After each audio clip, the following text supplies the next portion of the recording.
la razón. Fiscales en la mira. La Junta Nacional de Justicia inicia proceso disciplinario de destitución contra Pedro Chávarri y Tomás Gálvez. Además, Fiscalía ya cuenta con pruebas de aporte a campaña de Odebrecht del 2006 y 2011. Así comienza ¿Quién tiene la razón? Con Omar Mariluz. Buenas noches, soy Omar Mariluz y esto es ¿Quién tiene la razón? Vamos a hablar un poco de la Junta Nacional de Justicia, que hay que recordar y ponerlo en contexto. Reemplazó al ya extinto Consejo Nacional de la Magistratura y lo que vemos ahora es que han empezado las investigaciones contra los fiscales supremos, jueces supremos que han estado vinculados a todo este tema de los cuellos blancos del puerto. Y hay que recordar un poco y hacer un poco, digamos, de memoria, porque esto se revela más o menos en julio, si no me equivoco, junio del 2018, es decir, ya vamos a cumplir 2 años desde que el Perú pudo conocer, gracias a estos audios, el tejimaneje que había en el sistema de justicia en el país. Ojo, no solamente el Poder Judicial, esto era mucho más grande, estaban implicados también fiscales, incluso se veía algunos intentos de interceder en el Ministerio de Justicia. Era el sistema de justicia en general que estaba siendo abordado por estos famosos hermanitos. Entonces la pregunta que hay que hacernos es, a partir de esto, ¿cuánto ha cambiado el sistema de justicia? Porque no hay que olvidar también que en el discurso de 28 de julio, el propio presidente de la República, ya Martín Vizcarra, lo que anuncia es justamente una reforma del sistema de justicia a partir de estos audios del escándalo, que así se les denominó.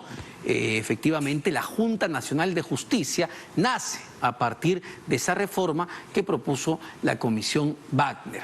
Entonces, lo que debemos preguntarnos es cuánto hemos avanzado en aras de tener un mejor sistema de justicia en el país. Y es lo que quiero debatir hoy con mis distinguidos invitados, el doctor Óscar Urbiol, expresidente del Tribunal Constitucional, y el doctor Aníbal Quiroga, constitucionalista, a quien les agradezco por acompañarnos esta noche. Y lo que la noticia del día pues tiene que ver con esto, ¿no? Que ya la Junta Nacional de Justicia está investigando en principio al ex fiscal de la Nación, Pedro Chávarri, actual fiscal supremo, y al actual fiscal supremo, Tomás Aladino Gálvez, además de otros jueces supremos y otros fiscales. Pero ¿cuánto hemos avanzado realmente en esa reforma del sistema de justicia del país?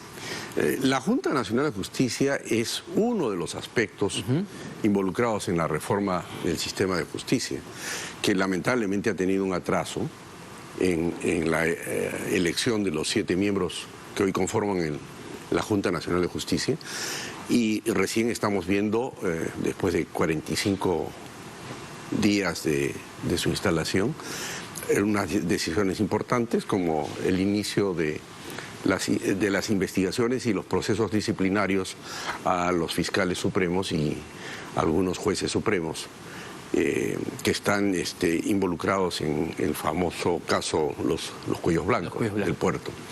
En cuanto a la reforma de justicia, todavía no tenemos absolutamente nada en concreto. El sistema de justicia no solamente es la Junta Nacional de Justicia, o sea, el nombramiento de los jueces y fiscales es mucho más complejo, ¿no? Implica no solamente aspectos, digamos, de carácter procesal o de instituciones que están encargadas de ejercer control, también involucra aspectos de procedimiento y hasta de infraestructura para poder comprender también a otras instituciones, porque la Administración de Justicia no se limita al Ministerio Público y al Poder Judicial, también debe estar involucrada la Policía Nacional.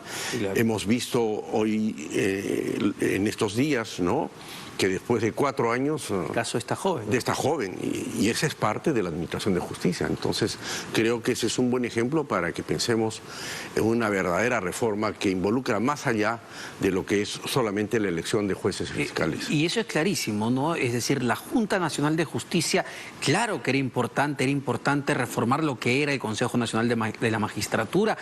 Incluso la población pudo ver cómo se elegían a jueces o fiscales preguntándoles sobre la receta del arroz con pollo. Entonces, sí es importante tener jueces y fiscales bien nombrados y poder sacar y destituir a los que son malos elementos dentro de ese sistema de justicia. Pero claramente eso es un paso inicial. Esto, me imagino, es mucho más complejo. Claro, yo diría que hemos avanzado poco y mucho al mismo tiempo, ¿no?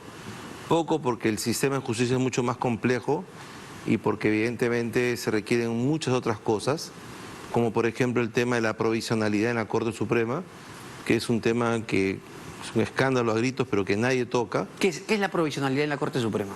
La ley dice que en la Corte Suprema solo hay 20 magistrados titulares, pero si usted revisa la lista de los magistrados, en algunos casos hay 5 salas, en algunos casos hay 6 salas y a veces hay 8 salas, ¿no?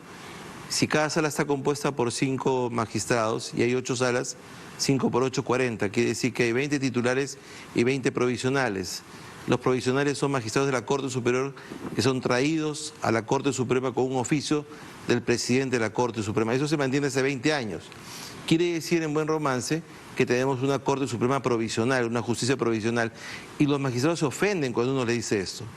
El magistrado de la Corte Suprema está nombrado por el Consejo de la Magistratura o por la Junta Nacional de Justicia con un nombramiento a nombre de la Nación después de un concurso. Pero los magistrados provisionales que están ahí, y que en algunos casos son salas completas, son nombrados con un oficio que mueve el dedito del presidente del Poder Judicial. Entonces, perdóneme, doctor Quiroga, porque me parece grave, si lo estoy interpretando bien, porque usted me dice que de alguna manera estos jueces no son del todo independientes, No porque son. su cargo depende de otra persona. Depende de la voluntad y de un oficio del presidente de la Corte Suprema, que así como los trae, los regresa. Y por otro lado, depende del humor del presidente de la sala, que es titular, y del humor del presidente de la Corte Suprema. Pero claro, ellos al mismo tiempo, al ser traídos, porque son magistrados titulares de la Corte Superior, generan un vacío, que es llenado por jueces que suben a la Corte Superior y son nombrados provisionales. Entonces, tenemos una justicia nacional provisional. Ese es un tema que la Junta Nacional de Justicia va a tener que abordar de todas maneras. Yo creo que, entre otras cosas, sincerando la justicia, nombrando 30 o 40 magistrados titulares de la Corte Suprema que pasen por un concurso, porque los que están ahí no han llegado a un concurso.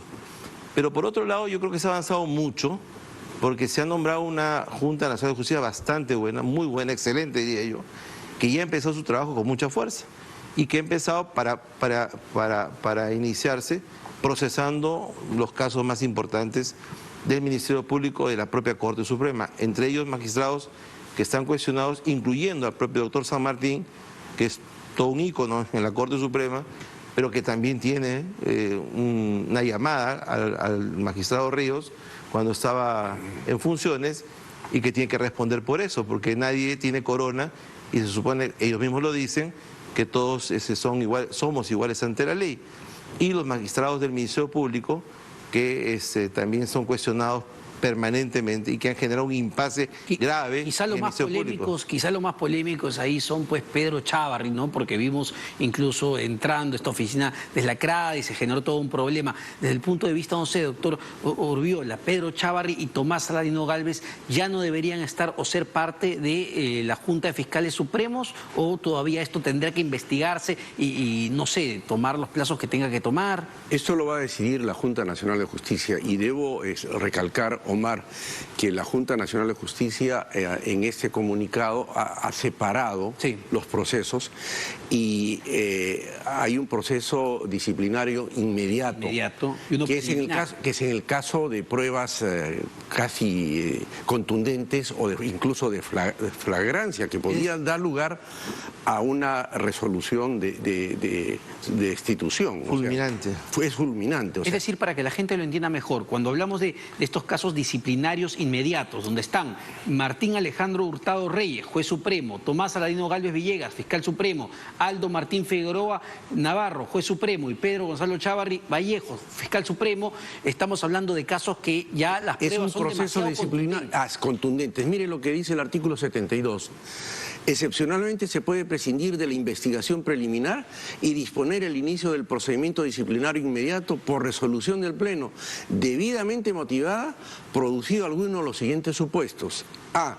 Conducta notoriamente irregular con prueba evidente. Yo creo que en este caso hay prueba evidente. Es la comisión de una infracción disciplinaria muy grave establecida por ley, susceptible de ser sancionada con destitución, reflejada en hechos notoriamente evidentes de conocimiento público. O sea que esa es la situación del procedimiento disciplinario inmediato, que puede dar lugar a un proceso obviamente con derecho a defensa, el debido proceso, y luego el informe que se emita, va al Pleno de la Junta Nacional de Justicia y la Junta Nacional de Justicia, con la mayoría que exige su ley orgánica, que son 5 votos de 7, puede acordar la destitución. Claro, el problema además que hay en el Ministerio Público es que solamente son 5 los fiscales titulares. Entonces hay un entrampamiento de 3-2. Sí, claro. Y entonces esta destitución y el nombramiento subsecuente de nuevos fiscales supremos titulares daría lugar a que la institución pueda ser manejada de mejor manera. Bueno, y eso también es un tema que se tendría que repensar, ¿no? ¿Cómo es posible que en el Ministerio Público, que finalmente está a cargo de la acción penal, de llevar las investigaciones, de acusar en la máxima instancia, solamente haya 5 fiscales supremos? Y lo que hemos visto en los últimos meses, producto del tema de los audios, es que, como bien dice el doctor Quiroga, ha habido un entrampamiento constante de 3 contra 2. Pero también hay fiscales supremos provisionales, que también son llamados de las fiscalías superiores, que van a cumplir funciones de fiscales supremos. Lo que ha notado el doctor Quiroga es un punto muy importante en la reforma de justicia, la provisionalidad, no solamente en el Poder Judicial, sino también en el Ministerio Público. Y eso es un tema que va a necesitar quizás la modificación de la ley orgánica del Poder Judicial, porque los jueces provisionales supremos no integran la sala plena. No entran al club de Toby. Cuando va a sala plena, que gobierna el Poder Judicial, solamente entran los 20 nada más titulares. Los titulares. Los otros que administran justicia y que a veces son salas completas. Se quedan afuera en la puerta. Pero yo me preguntaba antes de esta conversación y hacía el balance, ¿no? Ya vamos a cumplir 2 años ahora en junio, julio, de que se dieron los audios estos del escándalo, donde vimos las triquiñuelas y los hermanitos negociando, y realmente, y ustedes mismos lo dicen, que lo que hemos avanzado ya en el fondo del asunto, en la reforma en sí de justicia, es todavía muy poco. ¿Qué es lo que ha faltado? ¿Ha faltado voluntad política? ¿Ha faltado ideas innovadoras para reformar la justicia, o estamos hablando ya de un problema mucho más enquistado en nuestro sistema? Por un lado, el tema había metástasis en el sistema, ¿no? El problema estaba muy profundamente enraizado. Por otro lado, no ha habido voluntad política, lo que ha habido es el uso político de una situación para, digamos, ganar rating en las encuestas. Pero por otro lado, el tema del Consejo Nacional de la Magistratura está una reingeniería que recién se ha podido lograr, mire usted, con dificultad. El primer concurso fue declarado desierto y el único que pasó 5 minutos antes lo tuvieron que desconvocar, y el segundo concurso 2 tuvieron que esperar para poder juramentar. Ahora hay personas que son reputadas, hay personas que tienen experiencia en el Poder Judicial, experiencia en el Ministerio Público y experiencia en el mundo del derecho, que estamos seguros van a poder nombrar mejores magistrados, ¿no? A esto hay que agregar también la crisis política que hemos tenido, ¿no? Muchas de estas reformas necesitan leyes que modifiquen la ley orgánica, tanto el Ministerio Público como del Poder Judicial, y esa posibilidad no se daba porque sabemos perfectamente que teníamos un Parlamento que estaba abocado a otras cosas y menos precisamente a lo que era fundamental.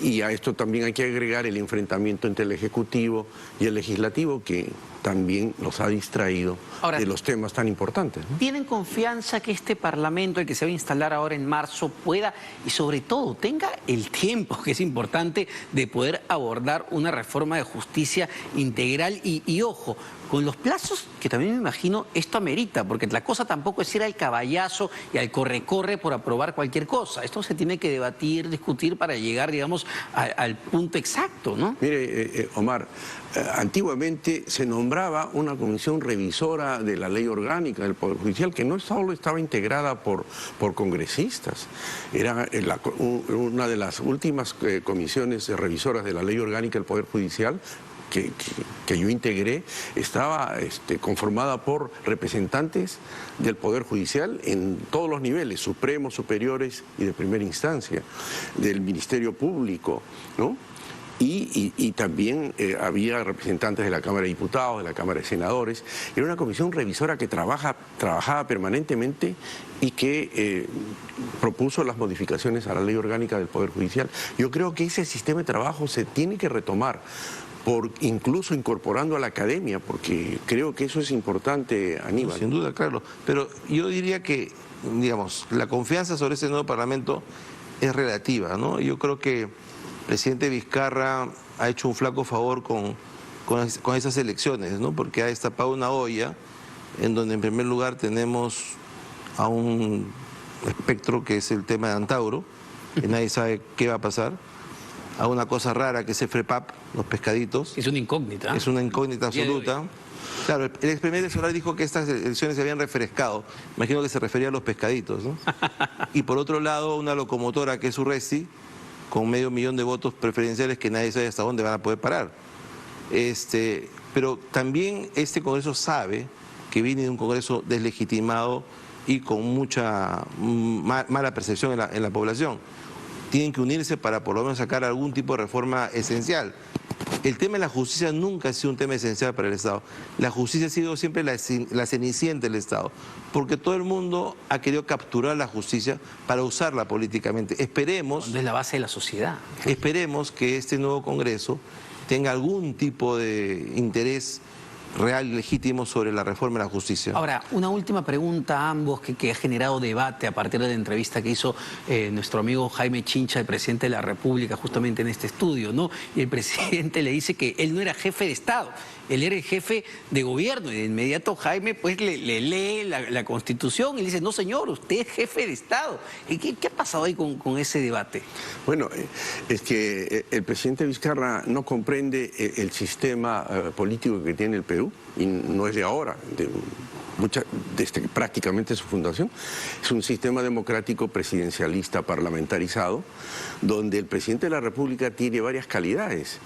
Es jefe de Estado, es jefe de gobierno y también comandante en jefe de las Fuerzas Armadas.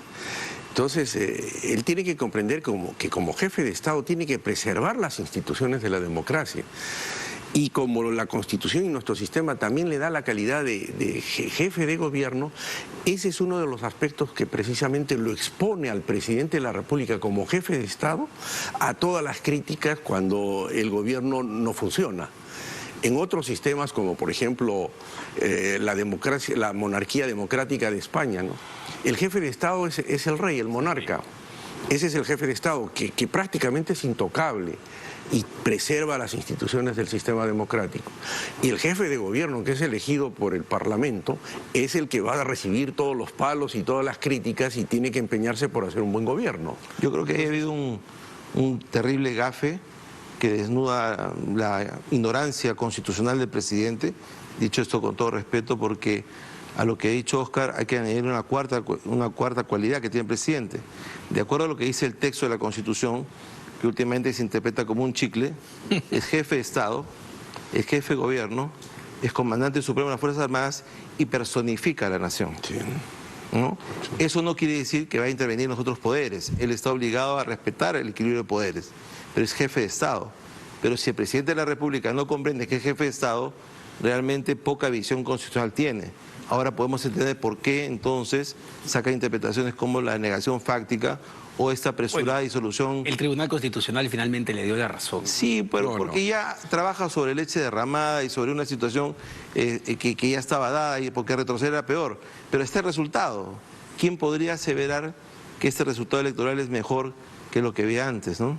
Bueno, y en ese caso el tribunal ha actuado como guardaespaldas del señor Vizcarra, es decir, le ha guardado las espaldas abdicando de una función primordial del tribunal, que es ser guardián de la Constitución. Es lamentable. Bueno, ahí están las opiniones del expresidente del Tribunal Constitucional, Óscar Urriola, y el constitucionalista Aníbal Quiroga sobre las declaraciones finales del presidente de la República aquí en este canal, en RPP Noticias. Nos vamos a una pausa, no se vayan, venimos con mucho más.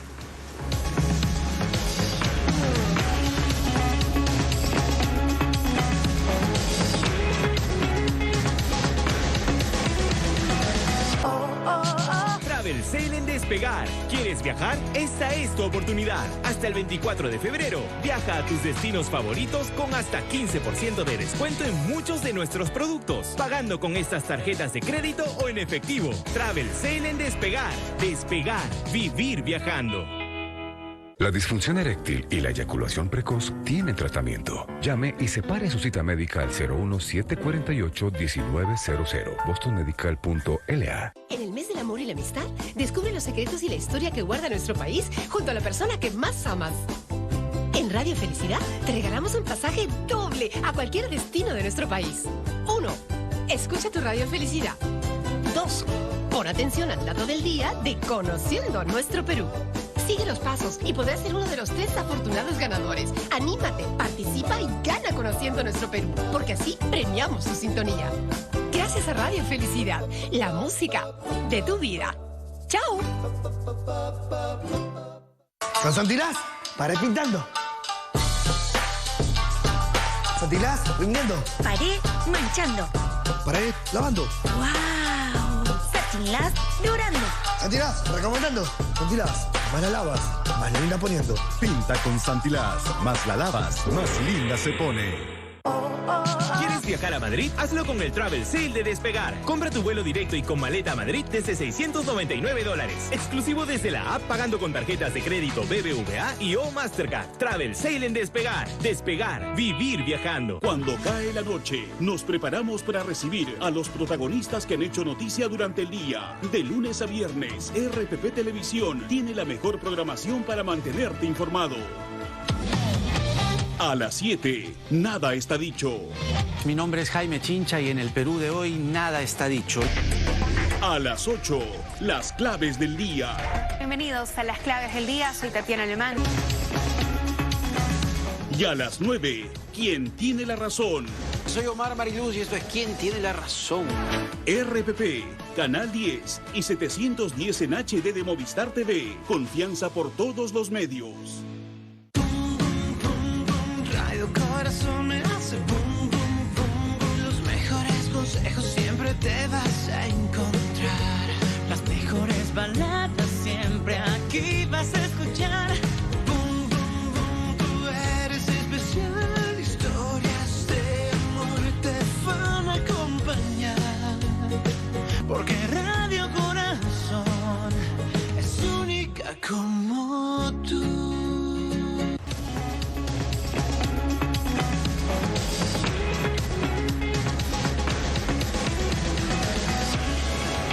Bueno, continuamos en ¿Quién tiene la razón? Hemos visto todo el tema constitucional, la Junta Nacional de Justicia, las investigaciones que se le van a seguir tanto a fiscales y jueces supremos, pero ahora tenemos que meternos de lleno a todo el tema político-judicial. ¿Por qué? Porque ya se está avanzando en las investigaciones, sobre todo en lo que es financiamiento de los partidos políticos. Y hay 2 casos claves, el de Ollantumala, el expresidente Ollantumala, y el de la señora Keiko Fujimori. Lo que ha dicho, entiendo, y lo que la Fiscalía ya tiene es todas las pruebas de los aportes que hizo la constructora brasileña Odebrecht en el 2006 y en el 2011, porque se tiene ya, digamos, los recibos, si queremos ponerle algún nombre, las facturas, las transcripciones, donde efectivamente se aportó la cantidad de dinero que Barata y Marcelo Odebrecht aseguran aportaron a la campaña de Ollantumala, $3 millones, y a la campaña de Keiko Fujimori, $1.200.000. Eso es lo que dicen los brasileños, y lo que están demostrando es aquí está la factura, y queremos ponerle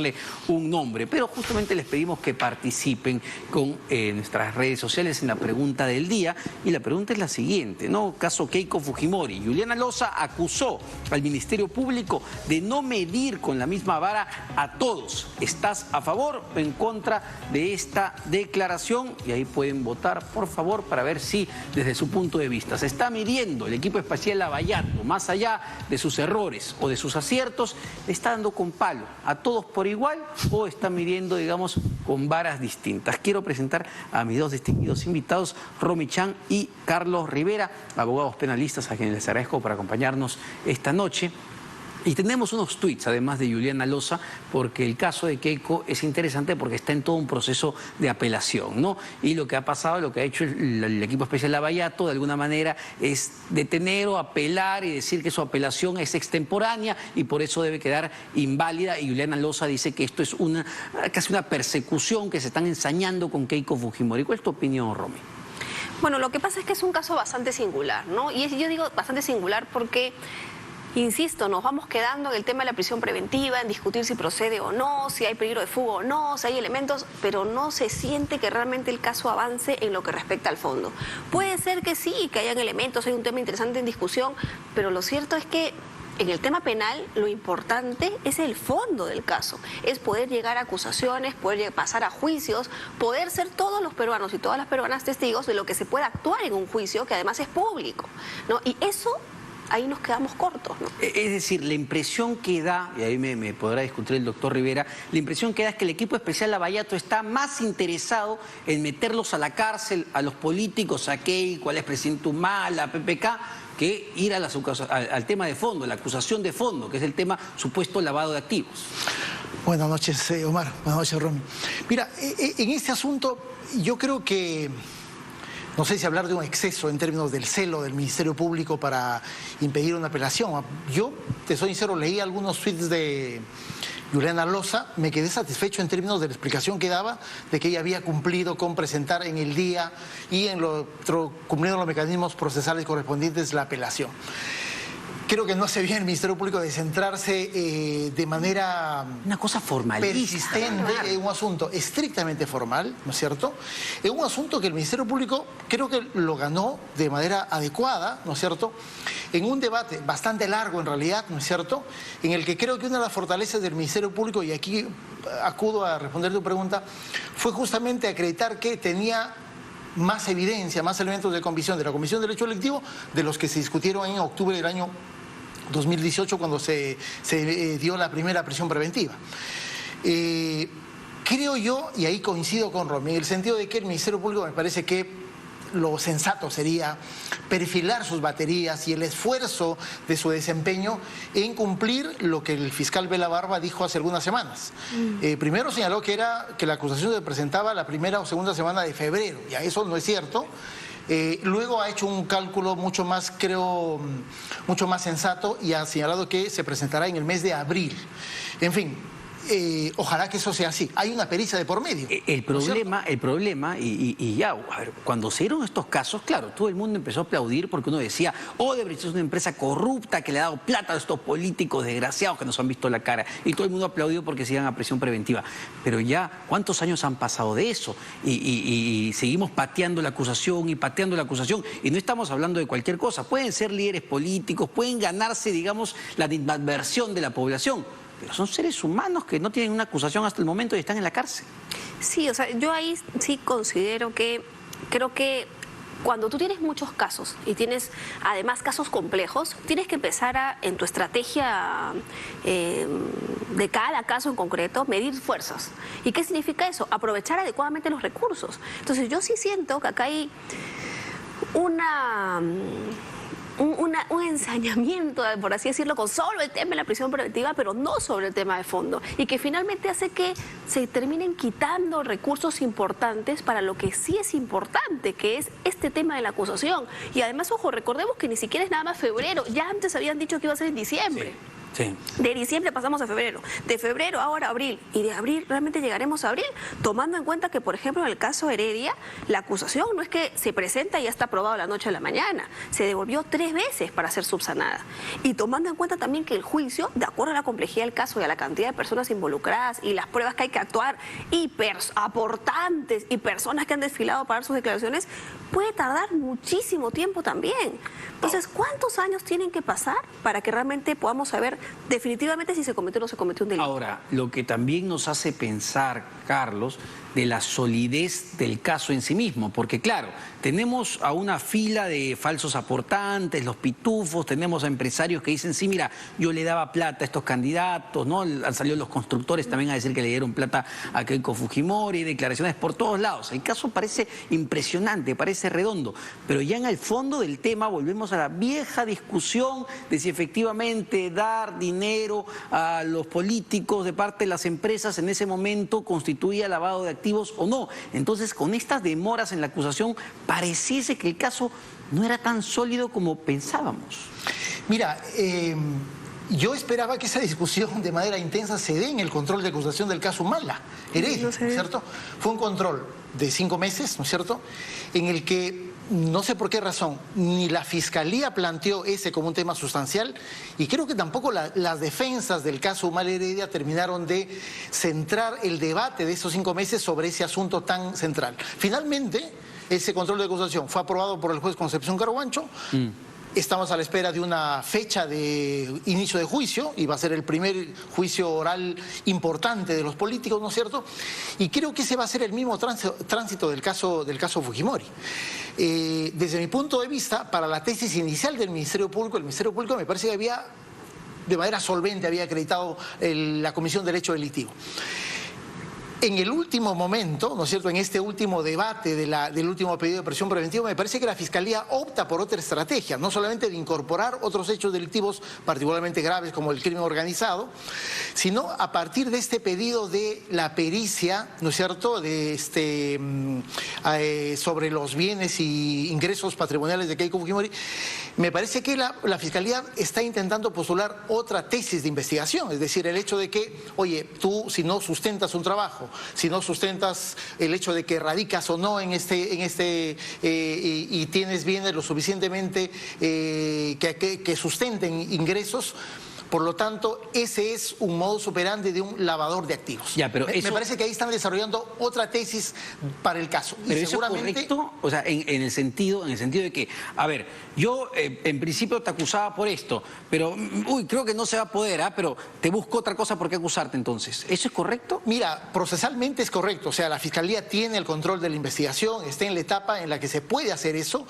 Lo que hay que garantizar es que las personas que están sometidas a la investigación se puedan defender adecuadamente, que no sea, ves, el momento de que formula la acusación escrita, que plantees hechos diferentes y una tesis de investigación o de imputación totalmente diferente. Sí creo que no es muy conveniente hacerlo después de 3 años de investigación, ¿no es cierto? Ese es el dato. O sea, en términos formales de contexto, sí, podría hacerlo el Ministerio Público. Ahora, lo que no corresponde es el momento cuando están diciendo, oye, pasado mañana te acuso, pero hoy día te presento una nueva circunstancia, ¿no? Ese me parece que también plantea una dificultad al propio Ministerio Público. Ahora, tiene que afrontarla en corto tiempo. Tratando de ponernos del lado de los fiscales y entender la demora en los plazos. También es cierto que no son casos sencillos, que probablemente estamos ante el primer gran caso de financiamiento con lavado de activos, injerencia política empresarial. Y está del otro lado también que la propia defensa de estas personas muy poderosas pueden querer extender lo más posible los casos. Bueno, el tema es que como aquí se han venido dando prisiones preventivas, esa es una estrategia que para las defensas no sería muy conveniente, porque más bien lo que ellos quieren es que se avance en el fondo para evitar que sus patrocinados sigan estando en prisión. O sea, a ver, yo creo que independientemente de si procedía o no procedía, si fue correcto o no que le dieran esa segunda oportunidad al tema de la prisión preventiva, yo creo que esa es una discusión aparte. El asunto, y es lo que tú señalas, ¿no?, importante de fondo es, caramba, realmente estamos frente a un caso de lavado de activos con un tema de organización criminal, con un tema, o sea, con todos los delitos que se vienen imputando, o realmente pasa que el tiempo nos hace notar que las imputaciones se van debilitando. Porque el problema es que estos cambios de imputación, estos cambios de hechos en los que se fundamenta la imputación, en el fondo realmente reflejan un tema de una debilidad en lo que la Fiscalía inicialmente planteaba, ¿no? Entonces, en ese contexto, yo sí creo que sería saludable un enfoque o un detenerse, hacer una pausa y buscar centrarse. Porque, por ejemplo, esto de que hayan desfilado 40.000 aportantes, muchísimas personas, casi más de 100 personas, solamente para demostrar el tema de que no, es que acá había pitufeo, porque en verdad se estaba utilizando nombres de personas que no habían hecho el aporte. Sí, pero eso estaba bastante claro. La pregunta es, ¿con eso es suficiente para acreditar el lavado de activos? Entonces yo creo que acá esta discusión de fondo, de observar los elementos, las conductas que se requieren para el lavado de activos, es indispensable para una investigación. Si simplemente vamos citando personas, recopilando elementos, pero sin un punto, una meta clara a la que vamos a llegar, lo que termina pasando es que tengo que cambiar hechos, tengo que adecuarme, y eso debilita la posición de la Fiscalía. Ahora, el equipo especial Lavallato, no sé cómo lo veas, Carlos, no ha dirigido mal sus balas, no ha dirigido mal los esfuerzos, porque tenemos, y hay que diferenciarlo, y lo hemos diferenciado siempre, están los casos de financiamiento a partidos políticos, donde Odebrecht aportó, y están los casos ya, donde está la carne, donde están los casos de corrupción, donde se pagó coimas para lograr obras. Entonces, ¿no debió ser eso más bien donde empujar todo el esfuerzo, toda la fuerza del equipo especial? Mira, no, yo creo que el esfuerzo del equipo especial, desde mi punto de vista, sí ha estado adecuadamente enfocado y dirigido en ambas direcciones. porque efectivamente me parece que el equipo especial desde el inicio plantea una tesis de investigación. Dice, oye, acá hay lavado de activos y también hay corrupción. Y me parece que los casos emblemáticos son el caso Keiko Fujimori y Fuerza Popular en el tema del lavado de activos, ¿no es cierto? Ahora es cierto, le han sumado organización criminal y otros hechos delictivos, porque tengo la impresión que ellos evalúan de que puede haber una debilidad en el tema del lavado y por lo tanto hay que fortalecer otro tipo de circunstancias con otras imputaciones. Y el otro caso, los casos de corrupción, me parece que el caso emblemático es Alejandro Toledo, ¿no es cierto? En este último yo tengo la impresión que la Fiscalía ya tiene un caso absolutamente construido, han anunciado una segunda acusación, y es probable que sea el caso, como se suele decir, más redondo en términos de la construcción que ha logrado la Fiscalía, no solamente de imputación, sino de acreditar con un montón de evidencia o elementos de convicción, no solamente de parte de los brasileños. Pero no te olvides línea 1 del metro, también otro tema claro, clave, importante, que claro, el expresidente García, claro, pasó lo que pasó, se terminó suicidando, pero eso no implica que no se tenga que investigar todos los que estaban implicados por debajo. De hecho, hasta donde recuerdo, me parece que fue el primer caso importante sobre el cual se comenzaron a dictar prisiones preventivas. Todos ya están libres, ¿no es cierto? Todos ya están libres. A eso es lo que me refiero, claro. Como, a ver, y puedo estar interpretando, es una interpretación mía, pero ya no está Alan García, que vistosamente verlo tras las rejas hubiese sido el gol para el equipo especial de Lavallato. Bueno, ya no está Alan García. Vamos a quitarle un poquito de fuerza a este caso y mejor vamos por los casos que nos van a dar más notoriedad. No sé cómo lo veas, Ron. Es que yo creo que ahí está el punto, ¿no? Porque, a ver, corrupción, si hay corrupción, la corrupción se debe combatir. No importa que lo haya hecho un postulante a la presidencia, un expresidente, un ministro o alguien por debajo en el equipo. Entonces yo creo que la corrupción se tiene que combatir igual. Y el mensaje de me centro en una persona, me centro en una determinada agrupación, no me parece saludable. Y no me parece saludable porque finalmente termina hasta enturbiando la lucha contra la corrupción. Mediatizándola. ¿No? O sea, yo sí creo que está muy mal, por ejemplo, que los abogados o los investigados de los casos se terminan enterando de disposiciones o de medidas en su contra, pero a través de los medios, porque a uno les notifican las resoluciones o las disposiciones. Eso es algo que no es saludable en la lucha contra la corrupción, porque no suena bien, no suena transparente. Entonces, a mí sí me parece que esas cosas deberían eliminarse y más bien concentrarse en resultados concretos y no estar pensando tanto en la tribuna, sino en ganar el partido. Y el partido solamente se gana metiendo goles. Y las acusaciones son los goles. Y hasta ahora, pues, tenemos la acusación de la señora Heredia, el señor Humala, pero como lo decía Carlos, coincido ahí con él, sin haber debatido el tema de fondo del lavado de activos con suficiente solvencia, sin haber precisado cómo se configura el delito de lavado de activos y además en ese caso con matices, porque tenemos un tema de aportes no solamente de Odebrecht, sino también de otros países, de gobiernos, ¿no? Que también hacen que el caso cambie, ¿no? Entonces, es mucho más complejo. Ahora, quería entrar ya en el tema Humala Heredia, pero vinculado no a Odebrecht, sino al Club de la Construcción, que es otro caso importante, se está incluyendo ya en la investigación el fiscal Germán Juárez, a la señora Nadine Heredia. Sí. Y lo que ha hecho Juárez es interesante porque tiene la ruta del dinero, ¿no? Desde las constructoras que efectivamente se coludieron y dicen, nosotros pagamos coima a través de estos operadores, y lo que se tenía hasta antes de que se incluya a Heredia y al expresidente Humala era que se había llegado a pagar coimas al ministro de Transportes de ese entonces, que era Carlos Paredes. Ahora, se está agregando a Nadine Heredia y probablemente, después de todo el tema que tengan que levantarle su inmunidad y esto, también al expresidente Ollanta Humala. Pero ¿les parece claro, digamos, que efectivamente el expresidente pudo haber estado involucrado en estos pagos de sobornos? Bueno, la declaración del supuesto colaborador eficaz a mí me parece que contiene la mayor gravedad, ¿no es cierto? La mayor gravedad. Y esa es la razón por la cual el Ministerio Público ha tomado la decisión de incorporar a la esposa del expresidente, ¿no es cierto? Porque dan cuenta de que efectivamente habría ella también intervenido en una suerte de aceptación, ¿no es cierto?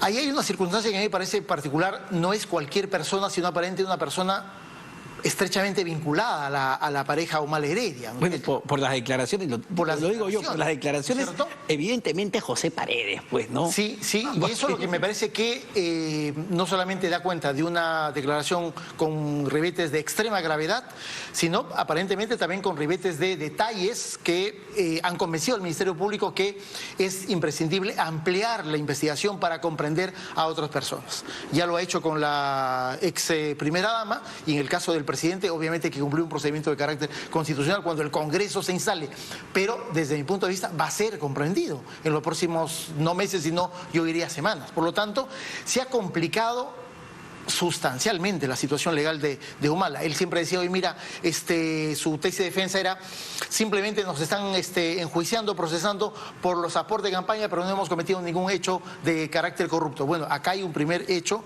en el que Humala no solamente va a tener que enfrentar la declaración del cobrador eficaz, sino el avance de la investigación en el caso del gasoducto, ¿no? Que me parece que es un caso de los más complejos. Ahora, lo que dijo el expresidente Humala sobre este caso es claro, a ver, demuéstrenme que ha entrado esa cantidad de dinero, 18 millones de dólares, por las puertas del Palacio de Gobierno, y lo que él cree más bien es que esto es una manera de presionar a los colaboradores eficaces para que digan cualquier cosa, porque estos buscan salvarse de la cárcel porque están implicados y ya están embarrados. Sí, pero recordemos también que no es que la sola declaración del colaborador lleva automáticamente a la Fiscalía a otorgar un beneficio para las personas. La información tiene que ser corroborada y de alguna manera la Fiscalía ya lo ha venido estableciendo. Estas corroboraciones se dan también con declaraciones de las empresas brasileras, también con la ruta que ha seguido el dinero y con una serie de elementos que ayudan a ver que al parecer sí hubieron actos que tienen ribetes criminales y que son objeto ahora de la investigación, ¿no? Entonces tampoco no es que el solo dicho me estás indicando, no, es un dicho corroborado, o sea, no tiene sentido. Ahí hay un punto clave, ¿no? Porque yo revisaba ayer la resolución del fiscal Germán Juárez que incluye a Nadine Heredia y no solamente efectivamente está la colaboración de aparentemente José Paredes, sino de incluso los exdirectivos de OAS, los brasileños, que señalan que efectivamente Nadine Heredia en una reunión le preguntó si ellos estaban pagándole coimas o dinero indebido a Carlos Paredes y que ahora lo haga de manera directa con ella, según la declaración de este brasileño. Leo Piñeiro. Sí. Leo Piñeiro, exactamente. Esa declaración de por sí ya complica más la situación. Sí, complica. Mira, en realidad lo hemos visto en los debates, es cierto, de las prisiones preventivas que hemos logrado ver en la televisión, pero me parece que la Fiscalía en general, más allá de los matices con uno u otro casos, me parece que la Fiscalía del equipo especial ha sido lo suficientemente diligente cuando hace algún tipo de imputación o cuando incorpora a alguna persona al curso de una investigación. Es decir, yo no recuerdo una investigación en la que solamente el dicho de una persona sustente una imputación y sea más que suficiente para que un fiscal tome la decisión, te incorpora a la investigación. Me parece que en eso, yo a eso le doy un valor en realidad en cuanto a la disciplina que ha tenido la Fiscalía y la capacidad no solamente de recibir las declaraciones, sino de tener la posibilidad de hacer un ejercicio mínimo de corroboración que lo lleve a tener una conclusión. Hay un hecho de carácter o de relevancia penal que involucra a tal persona, en este caso a Nadine Heredia y al expresidente, y me parece que ese es el resultado de la decisión que ha tomado finalmente Juárez. Esa es la base que ha tomado. Y ahora... Cuotas sin intereses desde $67 o 224 soles al mes, pagando con tarjetas de crédito BBVA, Diners y Bambi. Despegar, vivir viajando.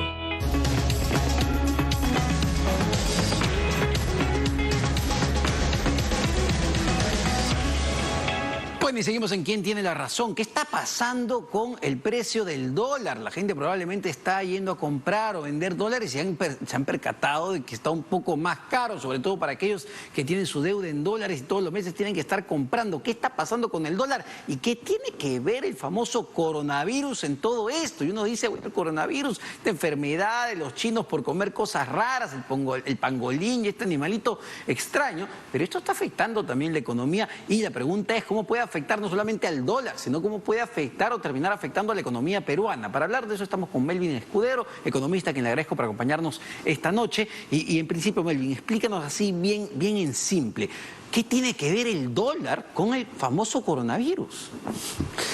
Ok, buenas noches, en primer lugar.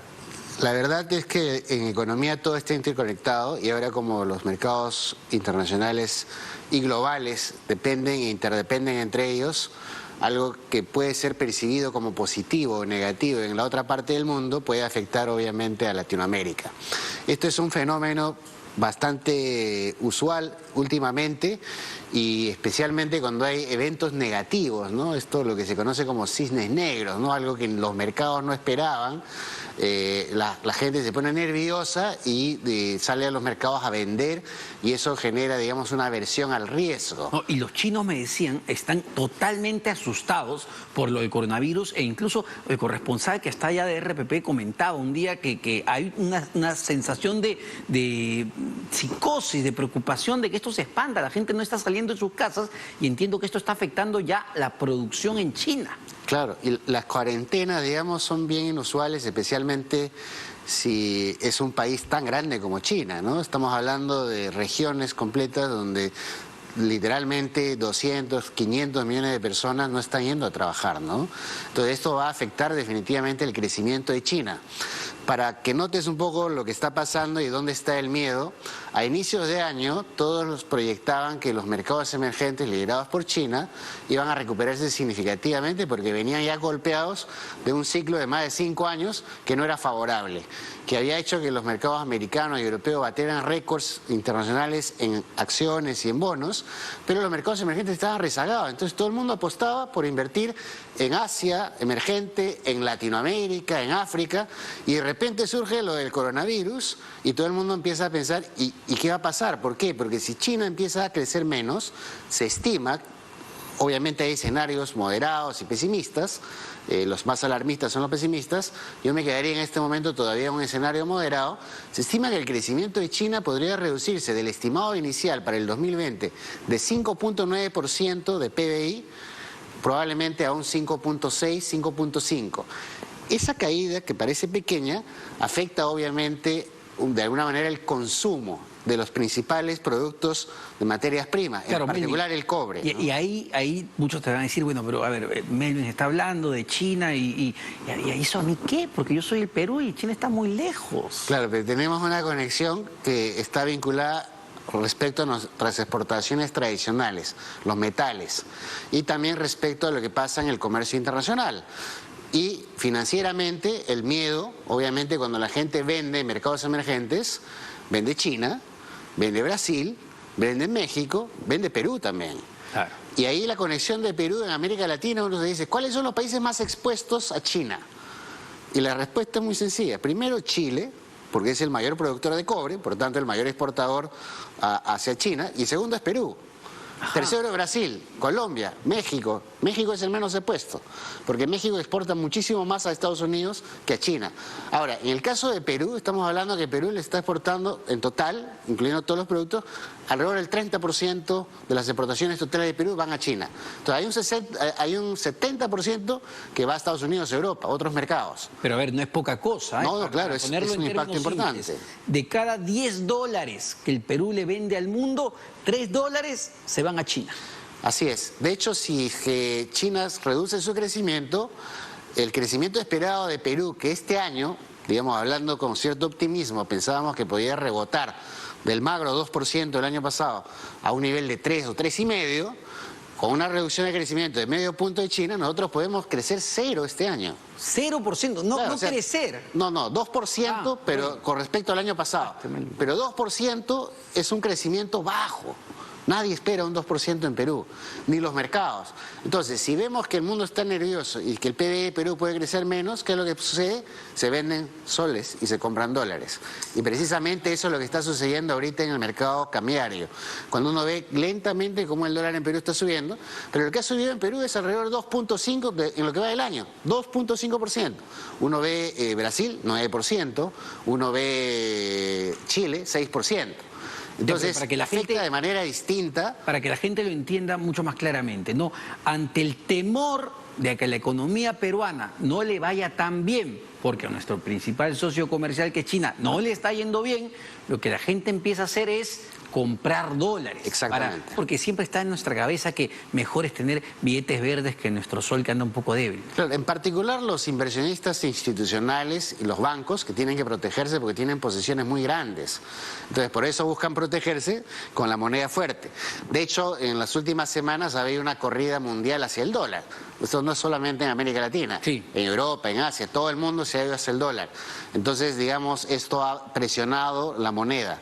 Ahora, se estima que efectivamente la expansión explosiva del coronavirus en realidad se va a ralentizar en las siguientes semanas. Porque me decían que es un tema también que tiene que ver con el clima, que una vez que empieza a calentarse China, porque están pasando por el frío, correcto, esto tendría que ir disminuyendo, ¿no? Así es, así es. Entonces, si ese fuera el caso, vamos a ver que económicamente en una visión anual, el segundo semestre debería representar un rebote a nivel global, en todas las economías, incluyendo China y todos los países emergentes, ¿no? Y esto es algo positivo. Entonces, ¿tú qué recomendarías, digamos, para los que nos están viendo en este momento y te han escuchado preocupado? Dicen, no, yo mañana voy directo a la casa de cambio a comprarme al menos algunos dólares para ahorrar. ¿Qué les dirías? Claro. Que en un escenario moderado, que es el más probable, lo que puede pasar es que puede haber un hipo cambiario, el dólar podría subir, digamos, en la próxima semana, dependiendo de las noticias.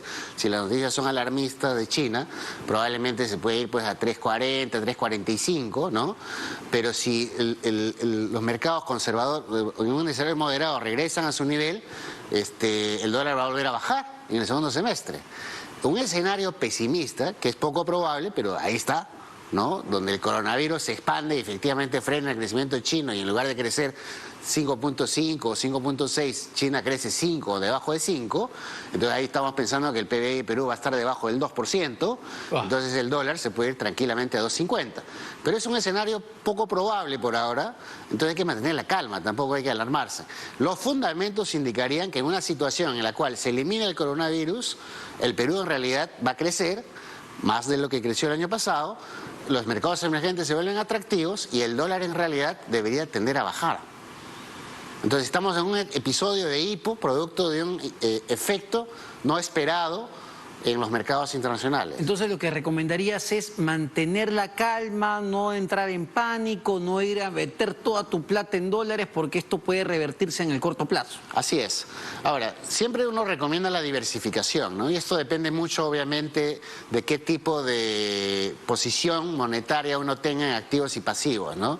Para aquellas personas, obviamente, que ganan en soles y están endeudadas en dólares, no es una buena recomendación nunca tener deudas en dólares. Lo que deberíamos hacer es tener deudas solo en soles, para no estar preocupados por estos temas de las subidas en el dólar, ¿no? Ahora, Melvin, para terminar nada más, quería tu opinión de cómo ves la economía este año. El presidente de la República, en la última entrevista que nos dio a RPP, dijo que probablemente crezcamos 4%, que ya la cosa está, que se recupera, la cosa está que se va para arriba, que la inversión pública sea espectacular en enero y que todo bien, pero siendo realistas, pues ¿cómo lo vemos y qué le dirías, digamos, a aquellos trabajadores que piensan cambiarse de trabajo? ¿Es el momento para tomar decisiones arriesgadas?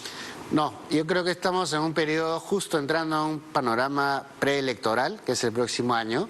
A partir del segundo semestre, la inversión privada, la más importante, que es de largo plazo, en infraestructura, en grandes proyectos, probablemente se va a ralentizar. Desde hoy en día ya en el sector empresarial se encuentra un clima en el cual aguanto. Llevamos la máquina a marcha, digamos, pero para ampliar planta, para crecer, hacer grandes inversiones, no se sabe todavía. Los últimos resultados electorales han sido, de alguna manera, inquietantes, ¿no? Preocupantes. Entonces eso de ahí hace que muchos empresarios empiecen a tomar cierto nivel de precaución. Sin embargo, los fundamentos son fuertes de nuestra economía y lo que ha pasado en los últimos 2 años es en gran parte producto de crisis tras crisis política. Resuelta esa crisis política, ahora lo que toca es la capacidad de gestión de gobierno. Efectivamente hay un rebote en la inversión pública que en gran parte es también estadístico, porque el año pasado fue un desastre. Enero fue un desastre, pues, que existe así, crecimos 0, tienes 1, creciste 100%.